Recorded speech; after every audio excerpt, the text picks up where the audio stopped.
Welcome to this explainer. Cellar, the pit below the floor. All right, let's jump right in. We're going to be exploring the hidden physics, the economics, and the very real hazards of a space that honestly just looks like a boring concrete hole under a drilling rig. But as we're going to see, this space is born out of absolute necessity, and it happens to be one of the most dangerous places on the entire site. Let's start with a really simple geometry problem. So your blowout preventer stack, the BOP, is, say, 25 feet tall. But your rig floor sits on a substructure that gives you maybe 20 feet of clearance. The stack just doesn't fit. So what do? Well, you've basically got two options to solve for that missing space. You can either build the entire rig higher, or you dig a hole. And this perfectly illustrates the ultimate economic trade-off in rig design. You absolutely need vertical space between the ground and the rig floor. Now, you can buy that space upward, right? You build a massive, taller steel framework, which unfortunately gives the rig a much higher center of gravity and takes an incredibly long time to set up. Or you can buy that space downward with a cheap excavator in a single afternoon. Honestly, digging is vastly cheaper. It's an afternoon job. Now, if you do choose to build upward, you're relying heavily on the substructure. This is that heavy, welded, box-frame steel foundation. Think of it as the ultimate bottleneck. It's the point where literally every single load on the rig, from the hook holding the drill string to the pipe rack and the setback, converges right into the ground. It's the one piece of equipment where, if it fails, it takes absolutely everything else down with it. And you know what constantly catches people out when engineering these structures? It's the fact that a substructure carries two completely separately rated loads. You've got your rotary capacity, which is the load of the drill string hanging through the rotary table.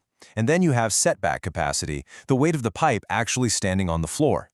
These two have entirely different load paths. So a rig might be rated for, say, 1,000,000 pounds through the rotary, but considerably less in the setback. You absolutely must not add them together, and you definitely can't swap them. Okay, moving into Section 1, buying clearance downward. So because building upward is so incredibly costly, and it introduces these massive engineering risks, like uneven ground settlement quietly racking the frame and shifting all that crazy load, digging a pit wins almost every single time. This is why under almost every rig floor in the world, you're going to find a concrete cellar designed specifically to hold that tall BOP stack. It doesn't exist just to be a basement, you know?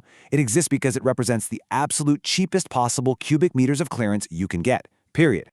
Functionally speaking, the cellar really does two main things for us. First off, it drops the BOP down so it fits perfectly without us having to raise the massive weight of the entire rig. Pretty smart, right? Second, it acts as a central collection point. It basically gives drainage fluids, we're talking drilling mud, rainwater, washdown water, a contained low point that keeps all that mess from just running unchecked all across the site. In actual application, the cellar is basically the operational hub where everything at the very top of the well happens.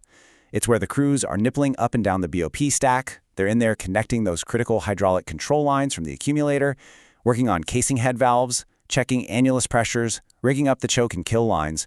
It's a highly active, incredibly busy workspace.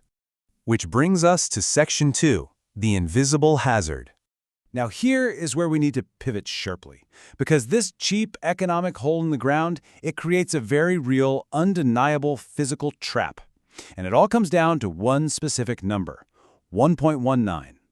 That's the specific gravity of hydrogen sulfide, or H2S. What does that mean? It means it is significantly heavier than air. And the exact same thing goes for a lot of hydrocarbon vapors. They don't just float away into the breeze, they sink.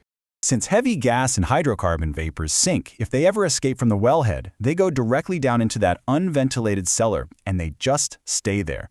This is exactly what triggers strict confined space regulations, specifically OSHA 29 CFR 1910.146. Because of this, a cellar requires gas testing before entry, continuous atmospheric monitoring, active ventilation, a dedicated attendant standing watch, and a solid rescue plan. You never, ever just climb in.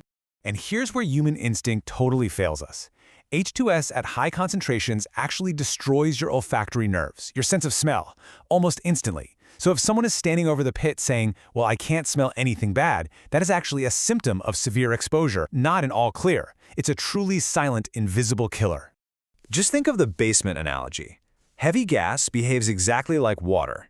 It naturally flows downhill, and it pools in the absolute lowest room.